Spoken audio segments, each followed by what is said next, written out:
आइए आज के वचन का आरंभ हम प्रार्थना के साथ करें। महान अनुग्रहकारी परमेश्वर, हम आपका धन्यवाद करते प्रभु। आज आपने फिर अपने चरणों में बुलाया प्रभु, ताकि हम आपसे आपका वचन सीख सकें प्रभु। आपका वचन जिसको आपने प्रभु उत्तम और बहुत ही महत्वपूर्ण जाना है प्रभु।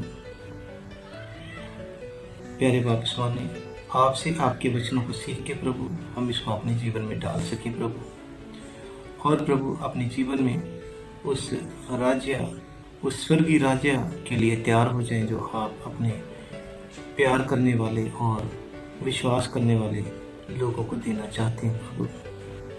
प्यारे बाप स्वामी, जो भी इस वचन को सुने आपसे बहुत ज़्यादा आशीष पाए, मांगते आपके जिंदा जलाली पाक और पितर अनुग्रहकारी नाम से, आमीन। आइए हम वचन में से पढ़ें। प्रकाशित वाक्य की पुस्तक उसका पहला अध्याय और उसके 5वीं आयत से पढ़ें।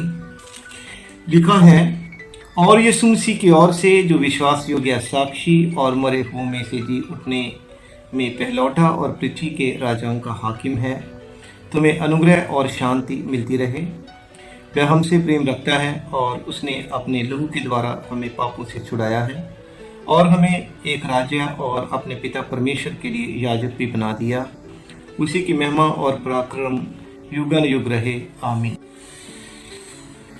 प्यारों, हम जानते हैं कि हमने वचन में पढ़ा कि प्रभु यीशु एकमात्र परमेश्वर है, जो परमेश्वर होते हुए भी एक मनुष्य के रूप में इस संसार में आए। हम पीढ़ी दर पीढ़ी पाप के बंधन में, पाप के शराब में अपना जीवन व्यतीत कर रहे थे, और प्रभु यीशु ने इस संसार में आके हमें उस पाप की मौत से सदा सदा के लिए बचा लिया है, हमारे लिए मुक्ति का द्वार खोल दिया है।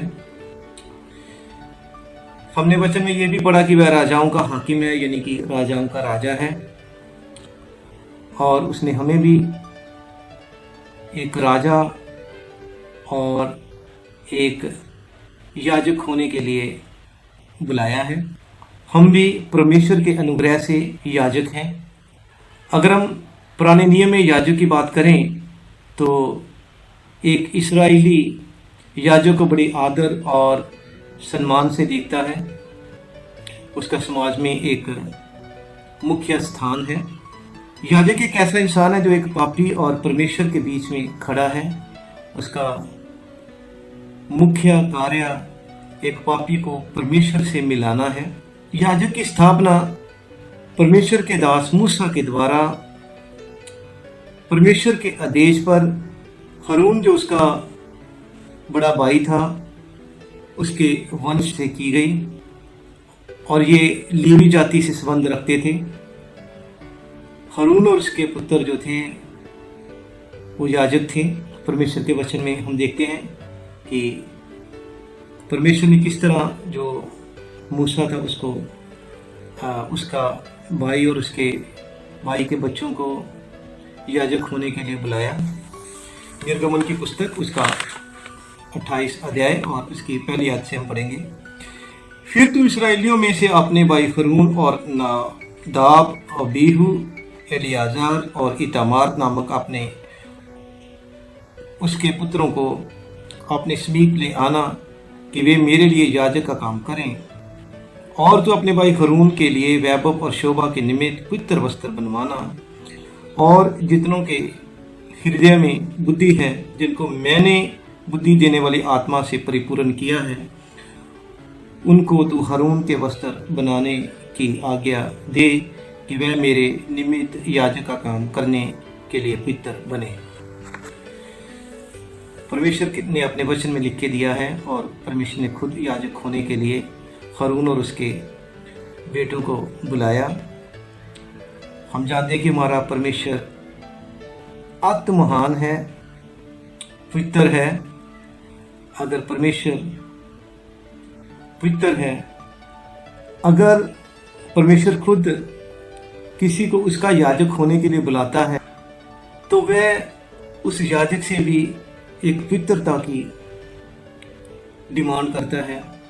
एक पवित्रता एक याजक में कैसी होनी चाहिए, हम आज थोड़ा सा इसके बारे में अध्ययन करेंगे।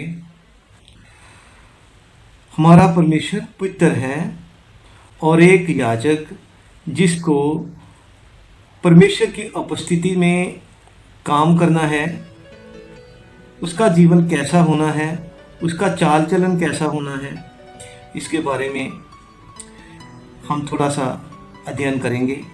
पहले वचन में जाते हैं। निर्गमन की पुस्तक उसका 29 अध्याय 44 आयत से हम पढ़ेंगे। वचन में लिखा है, और मैं मिलाप वाले तंबू और वेदी को पवित्र करूंगा और हरून और उसके पुत्रों को भी पवित्र करूंगा कि वे मेरे लिए याजक का काम करें। मैं उस वेदी को पवित्र करूंगा जो पवित्र स्थान और महापवित्र स्थान में रखी हैं, और हारून और उसके पुत्रों को भी पवित्र करूंगा। और वचन में देखते हैं आगे क्या लिखा है। और मैं इस्राएलियों के मध्य निवास करूंगा और उनका परमेश्वर ठहरूंगा। तब वे जान लेंगे कि मैं यहोवा उनका परमेश्वर हूँ, जो उनको मिस्र देश में इसलिए निकाल ले आया कि उनके मध्य निवास करूं। मैं ही उनका परमेश्वर यहोवा हूँ। हम जानते हैं कि इस्राएली लगभग 430 साल गुलामी में रहे और मिस्र में प्रभु मूसा के द्वारा उनको निकाल ले आया। और परमेश्वर के वचन में लिखा है कि परमेश्वर हमारे बीच में निवास करना चाहते हैं, हमारे बीच में रहना चाहते हैं, हमारे साथ सहभागिता करना चाहते हैं। और हमारे साथ सहभागिता करने के लिए परमेश्वर ने मूसा को एक मिलाप वाला तंबू बनाने के लिए कहा गया। और मिलाप वाले तंबू में मुख्य दो स्थान थे, एक पवित्र स्थान और एक महापवित्र स्थान, जिसमें सिर्फ और सिर्फ इस्राएलियों में से याजक को जाने की अनुमति थी। पवित्र स्थान में परमेश्वर का याजक जा सकता था और जो महायाजक था वो महापवित्र स्थान में जा सकता था। और परमेश्वर पवित्र है, महापवित्र स्थान में एक याजक को जाने की अनुमति नहीं। परमेश्वर के वचन में हमने पढ़ा है कि परमेश्वर ने कहा कि मैं पहले उस स्थान को पवित्र करूंगा और उन याजकों को भी पवित्र करूंगा जो मेरे निवास स्थान में प्रवेश कर सके। और जो महायाजक है उसको परमेश्वर के घर में जाने की अनुमति थी और याजक सिर्फ पवित्र स्थान में जा सकता था। वचन में पढ़ते हैं व्यवस्था सार और उसका 33 अध्याय उसकी 10वें पद को पढ़ेंगे। लिखा है, वे याकूब को तेरे नियम और इस्राएल को तेरी व्यवस्था सिखाएंगे और तेरे आगे धूप और वेदी तेरी वेदी पर सर्वांग पशु को होम बलि करेंगे। हे यहोवा उनकी संपत्ति पर आशीष दे और उसके हाथों की सेवा को ग्रहण कर उसके विरोधियों और बैरियों की कमर पर ऐसा मार कि वे फिर न उठ सके। परमेश्वर के वचन में हमने देखा कि परमेश्वर खुद अपने याजकों के साथ था, खुद उनकी रक्षा करता था और उनको अपना जो जीवन था परमेश्वर के द्वारा दी गई व्यवस्था के अनुसार व्यतीत करना पड़ता था। लेकिन प्रकाशित वाक्य और उसके पहला अध्याय और उसके 5 पद में हमने भी पढ़ा है कि परमेश्वर ने हमें भी राजा यानी कि राजा और याजक होने के लिए बुलाया है। अभी याजक के बारे में हमने पढ़ा कि याजक का मुख्य कार्य अपने आप को पवित्रताई में रखना, उसके पवित्र स्थान है, वहां पर रखी हुई मेज है जिसके ऊपर कुछ रोटियां पड़ी हुई हैं, उनकी देखभाल करना, उनको बदलना, उसके अंदर जो डिबेट है उसकी देखभाल करना, उसकी बाती को चलाना, उसकी देखभाल करना, उसके अंदर जो तेल है उसका प्रबंध करना, और जो उसके अंदर धूप वेदी है उसको जलाना उसका मुख्य कार्य था। लेकिन वो महापवित्र स्थान के अंदर उपस्थित नहीं हो सकता है। परमेश्वर ने कुछ कार्य उसको सौंपे हैं। जो पवित्र स्थान और महापवित्र स्थान है उनके बीच में एक पर्दा लगा हुआ है। क्रॉस नहीं कर सकता, उसको टाप नहीं सकता, वहां पर नहीं जा सकता है। वहां पर सिर्फ महायाजक साल में एक बार अपने लिए, क्योंकि वह भी मनुष्य है, उससे भी पाप हो सकता है, वह भी पाप कर सकता है। वह अपने पाप की और अपने पूरे इस्राएल के लोगों के लिए प्रायश्चित की बलि चढ़ाने के लिए जाता है। और जो याजक है उसको कुछ और भी आदेश दिए गए हैं कि जितने भी आज इस्राएल के लोग रहते हैं उनको परमेश्वर की व्यवस्था के बारे में सिखाना। अगर उनके बीच में कोई घातक बीमारी फैल गई है तो उसके बारे में छानबीन करनी, उनके बारे में जांच करना, परमेश्वर की व्यवस्था के अनुसार उनको आदेश देने। ये परमेश्वर के द्वारा दिया गया जो व्यवस्था है उसके अनुसार एक याजक को पवित्रताई में रहकर अपना जीवन व्यतीत करना पड़ता था। प्यारो, आज हम भी एक ऐसे समाज में रह रहे हैं जो मनुष्य के द्वारा बनाई हुई जाति पाति के अनुसार बटा हुआ है। कुछ लोग अपने आप को उच्च स्तरीय जाति से संबंधित बताते हैं। कुछ बोलते हैं कि खासकर हमारे भारत में कि हम एक ऐसी जाति को बिलोंग करते हैं जो सबसे उच्च है। लेकिन प्रभु यीशु ने अपने वचन में लिख के दे दिया है कि केवल वह ही परमेश्वर है और उसके द्वारा लिखा गया वचन सबसे उत्तम है। और उसने अपने वचन में लिख के दिया है कि आप इस संसार में होने वाले राजा हो और आप परमेश्वर के याजक भी हो, और आपको अपना जीवन किस पवित्रताई में गुजारना है, कैसे अपने जीवन में चलना है, कैसे अपने परमेश्वर प्रभु को खुश करना है और किस तरह से अपना चाल चलन रखना है। आइए वचन में चले। आज मैं आपका ध्यान दो घटनाओं पर लेकर जाना चाहूंगा। वचन में जाते हैं, फिर उसके ऊपर बात करते हैं। दूसरा इतिहास उसका 26 अध्याय और 16 पद से हम पढ़ेंगे। एक राजा था जिसका नाम उज्जैया था। यह लगभग 16 साल की आयु में यहूदा का राजा बन गया था और परमेश्वर ने इसको बहुत ही आशीषित किया था।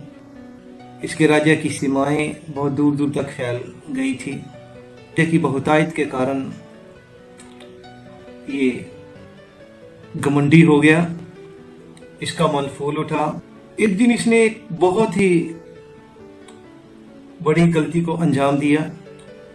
परमेश्वर के आदेश की उल्लंघना करते हुए इसने निश्चय किया कि आज मैं परमेश्वर के घर में, परमेश्वर के मुख्य स्थान जो हैं उनमें से एक जो पवित्र स्थान है वहां पर जाके धूप वेदी पर धूप चलाऊंगा, जहां पर जाने की अनुमति एक आम इंसान को नहीं थी, चाहे वो राजा ही क्यों ना हो, क्योंकि राजा भी इंसान है। वचन में जाएंगे, पहले उसके बारे में हम पढ़ते हैं। दूसरा इतिहास उसका 26 अध्याय और उसकी 16 पद से पढ़ेंगे।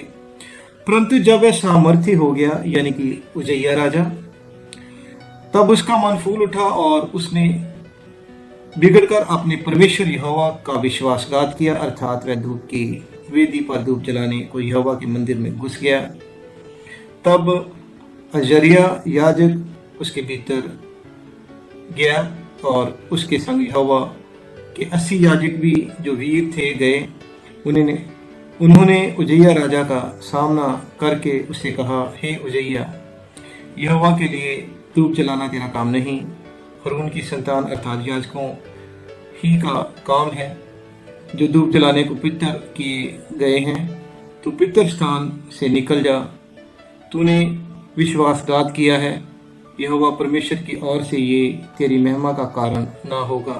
तब यह धूप जलाने को धूप दान हाथ में लिए झुंझला उठा।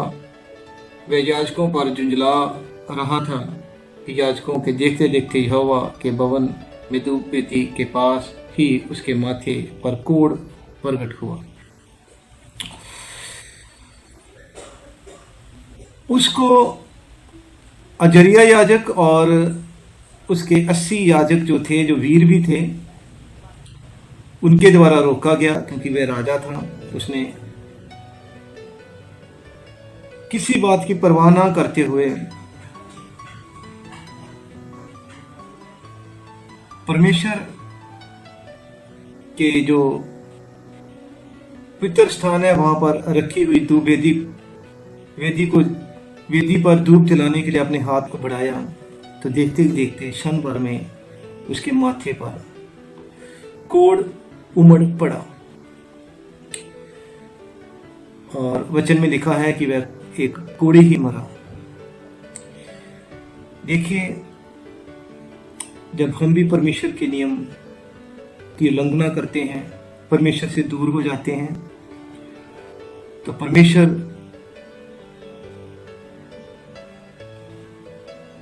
का क्रोध भी हम के ऊपर भड़क जाता है।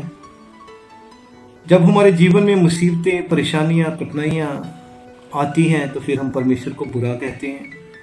हमें लगता है कि जैसे हमने कुछ किया ही नहीं है। हमें भी परमेश्वर के द्वारा जो दी गई आज्ञाएं हैं उनका पालन करना है, उनको अपने जी जान से मानना है और अपने परमेश्वर के वचन के अनुसार अपने जीवन को व्यतीत करना है। क्योंकि वचन में हमने पढ़ा कि राजा है तो क्या हुआ, लेकिन है तो वह मनुष्य ही। एक राजा भी परमेश्वर के जो नियम है उसका उल्लंघन नहीं कर सकता। अभी मैं आपका ध्यान दूसरी घटना पर आमंत्रित करना चाहूंगा। इसमें हम देखेंगे कि एक राजा है जिसका नाम शाऊल है, जो इस्राएली जाति का सबसे पहला राजा था, जिसका चुनाव परमेश्वर के द्वारा उसकी सबसे प्रिय जाति इस्राएल, जिसको परमेश्वर मिस्र की गुलामी से निकाल कर ले आए थे, और वे काफ़ी समय तक, लगभग 430 साल तक जो मिस्र का राजा था उसके दिन रहे थे। अब उनका एक प्रस्ताव था कि हमारे लिए भी एक राजा हो। परमेश्वर ने इस्राएली जाति में से एक मनुष्य का चुनाव किया, उसका राजा होने के लिए अभिषेक भी किया, और वह इस्राएली जाति का पहला राजा नियुक्त किया गया, जिसका नाम था शाऊल, जिसको परमेश्वर के दास जो याजक थे शमूएल, उसके द्वारा अभिषेक किया गया था। ये राजा भी एक बार इसको एक गिलगाल नाम की जगह है जहाँ पर जो फिलिस्ती कौम है और यहाँ फिलिस्ती जाति है, उन्होंने इसको चारों तरफ से घेर लिया। और युद्ध का आरंभ उन दिनों में तब तक नहीं किया जाता था जब परमेश्वर का दास आकर प्रार्थना या होम बलि और मेल बलि नहीं परमेश्वर को चढ़ाते थे, तब तक युद्ध का आरंभ नहीं होता था। इसी तरह ये जो शाऊल था, इसने काफी दिन तक परमेश्वर के दास शमूएल की इंतजार किया। वचन में जाएंगे, पहला शमूएल उसका 13वां अध्याय और उसके 8 पद से पढ़ेंगे। वह शमूएल के ठहराए हुए समय अर्थात 7 दिन तक बाट जोहता रहा, परंतु शमूएल गिलगाल में ना आया, और लोग उसके पास से इधर उधर होने लगे। तब शाऊल ने कहा, होम बलि और मेल बलि मेरे पास लाओ। तब उसने होम बलि को चढ़ाया। जो ही वह होम बलि को चढ़ा चुका, तो क्या देखता है कि शमूएल आ पहुंचा, और शाऊल उससे मिलने और नमस्कार करने को निकला। शमूएल ने पूछा, तूने क्या किया?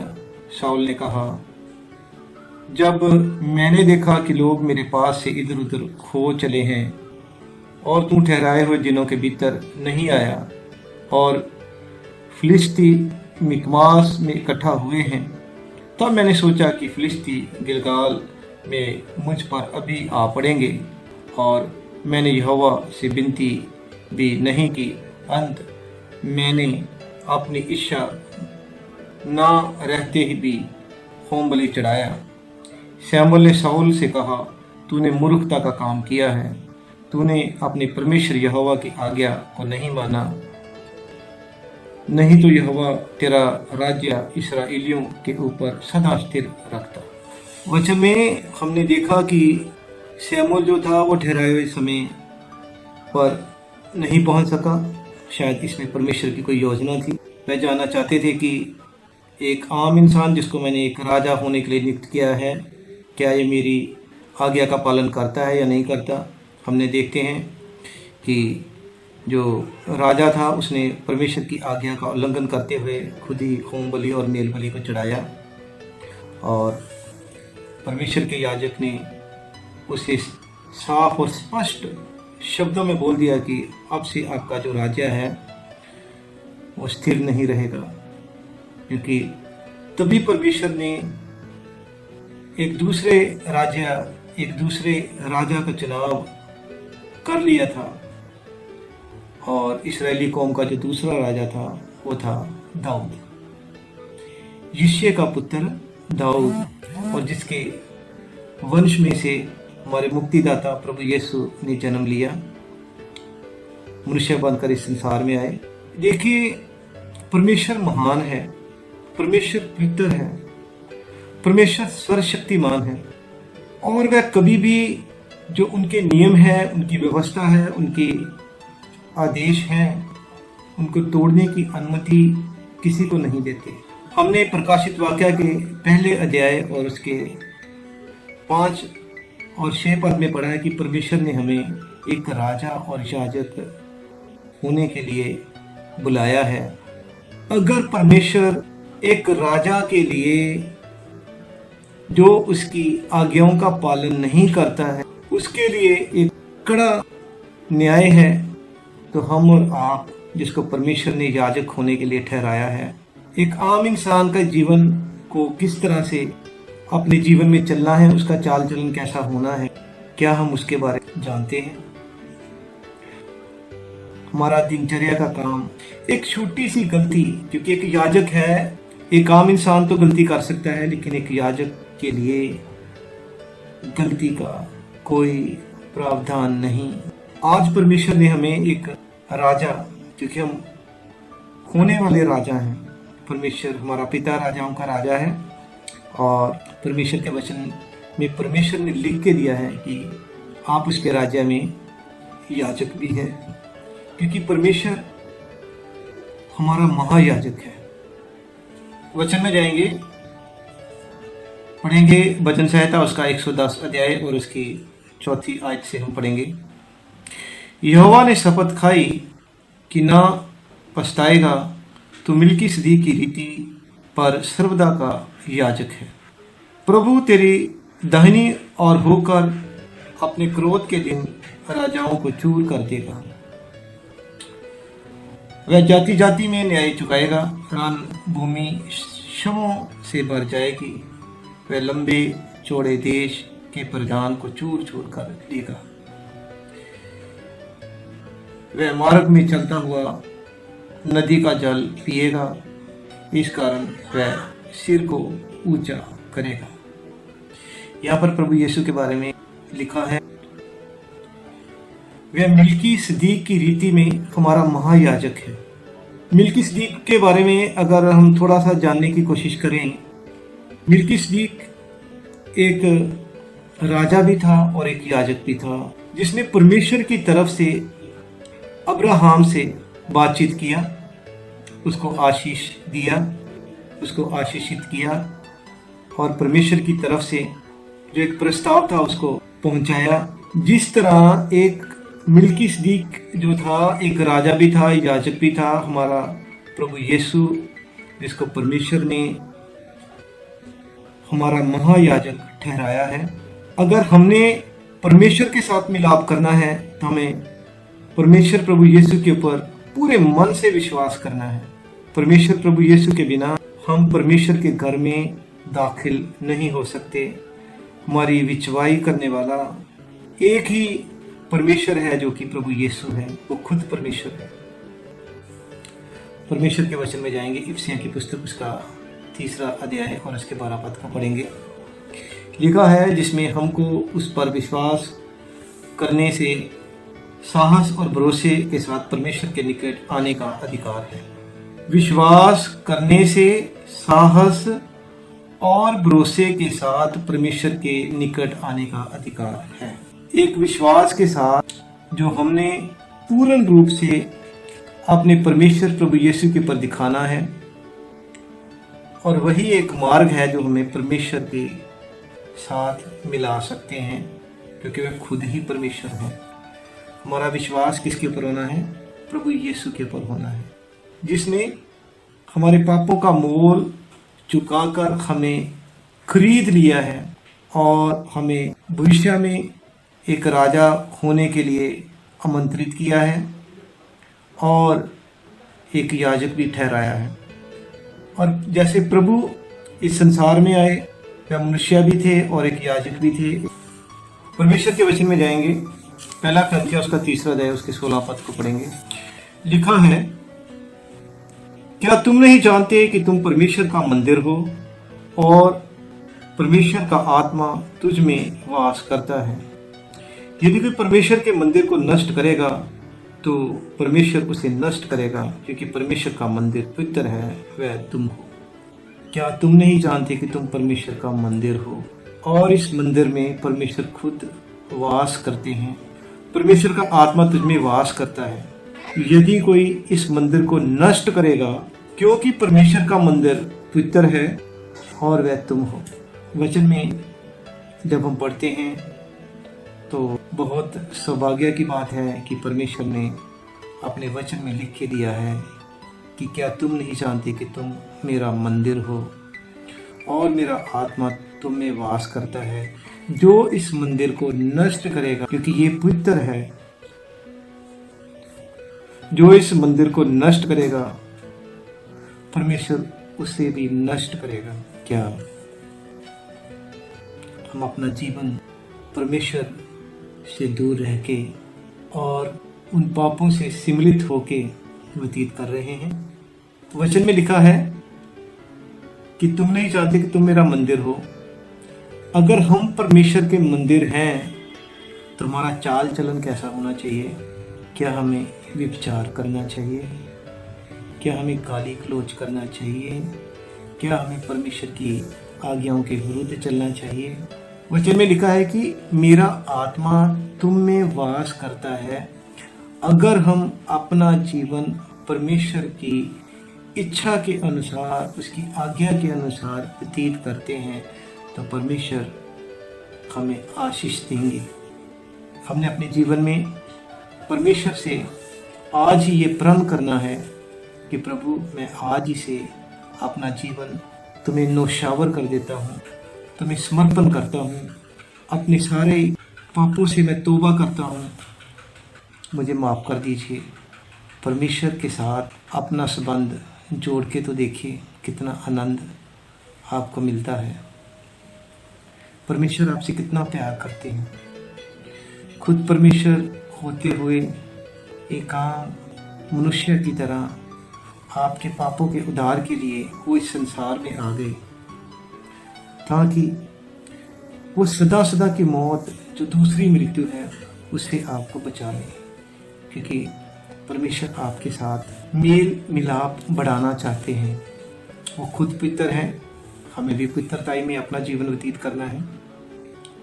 परमेश्वर के वचन में एक और आयत देखते हैं, इब्रानियां 10 और उसका 19 पद को पढ़ेंगे। इसलिए हे भाइयों, जब हमें यीशु के लहू के द्वारा उस नए और जीवते मार्ग से पवित्र स्थान में प्रवेश करने का हिजाब हो गया है, जो उसने पर्दे अर्थात अपने शरीर में से होकर हमारे लिए अभिषेक किया है, और इसलिए कि हमारा ऐसा महान याजक है जो परमेश्वर के घर का अधिकारी है, तो आओ हम सच्चे मन और पूरे विश्वास के साथ और विवेक का दोष दूर करने के लिए हृदय पर छिड़काव देकर और देह को शुद्ध जल से दलवाकर परमेश्वर के समीप जाएं। वचन में लिखा है कि आज ही हम परमेश्वर के नजदीक आएं, अपने जीवन को पवित्रता में ले जाएं। लेवन्य व्यवस्था उसका 19 अध्याय और उसकी पहली आयत से पढ़ेंगे। फिर यहोवा ने मूसा से कहा, इस्राएलियों की सारी मंडली से कह कि तुम पवित्र बने रहो, क्योंकि मैं तुम्हारा परमेश्वर यहोवा पवित्र हूँ। मैं तुम्हारा परमेश्वर यहोवा पवित्र हूँ और तुम भी पवित्र बने रहो। अगर परमेश्वर ने एक बहुत बड़ी जिम्मेवारी हम सभी को जो मसीही हैं, जिन्होंने प्रभु यीशु को अपना मुक्तिदाता स्वीकार किया है, अगर परमेश्वर ने हमें एक याजक की बुलाहट के लिए बुलाया है, तो परमेश्वर चाहते हैं कि हम उनकी आज्ञाओं का पालन करें, अपना जीवन जो है उसको अनुशासनबद्ध करें और परमेश्वर की नज़रों में हम मन भावते बन जाएं और परमेश्वर की नज़रों में हम दोषी न ठहरें, क्योंकि हम सभी को एक दिन परमेश्वर के सिंहासन के सामने खड़े होना है। और देखिए, एक याजक जो है उसका मुख्य काम क्या है कि लोगों के पापों की बलि परमेश्वर के सामने चढ़ाना। आज उस माफ़ी के लिए जो जानवर की बलि को चढ़ाया जाता था, उस बलि को या उस व्यवस्था को परमेश्वर ने आकर चेंज कर दिया है और उस नियम को परमेश्वर ने बदल दिया है।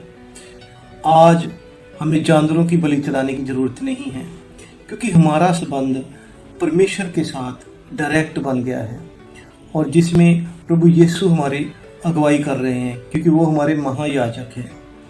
व्यवस्था के अधीन रहकर हमें परमेश्वर के नियमों का पालन तो करना ही है, लेकिन हमें परमेश्वर की अनुग्रह में अगर अपना जीवन जी रहे हैं तो हमें अपने आप को पवित्र रखना है।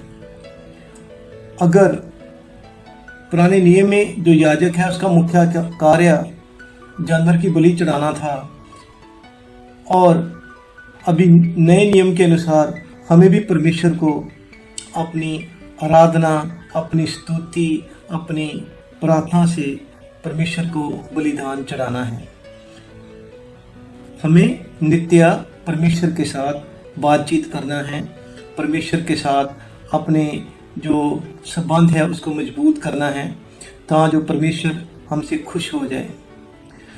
अगर हम परमेश्वर से प्यार करते हैं तो परमेश्वर हमें आशीष देते हैं और हमें हमारे जीवन में हमें बहुत सारे जो वरदान हैं वो भी देते हैं।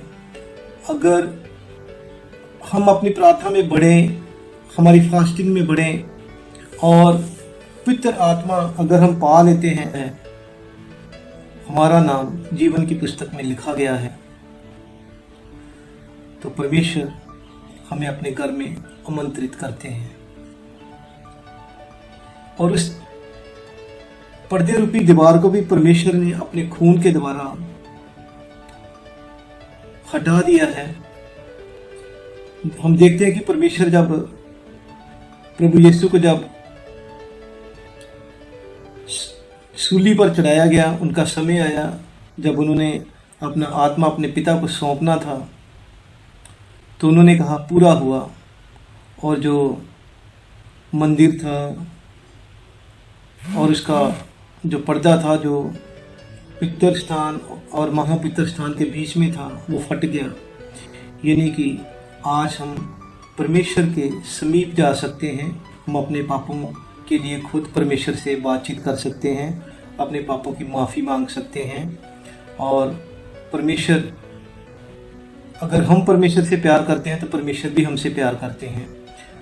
हमें अपने आप को उस लेवल के ऊपर, उस स्तर तक हमें अपने आप को क्या करना है, अपने जीवन को परमेश्वर जैसे चाहते हैं वैसे चल के दिखाना है।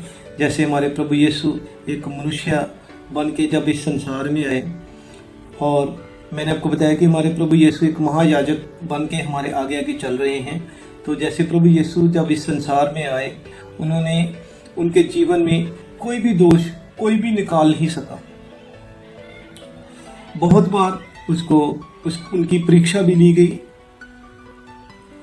और हमारी जो बाइबल है इस बात की साक्षी देती है कि परमेश्वर प्रभु यीशु जो जब इस संसार में आए तो उनमें कोई भी किसी भी प्रकार का कोई भी दोष नहीं ढूंढ सका, क्योंकि उन्होंने अपने जीवन में एक संसारिक जीवन हमें जी के बताया है कि हम पापों के बिना कैसे इस संसार में अपना जीवन व्यतीत कर सकते हैं और परमेश्वर के घर में पहुंच सकते हैं।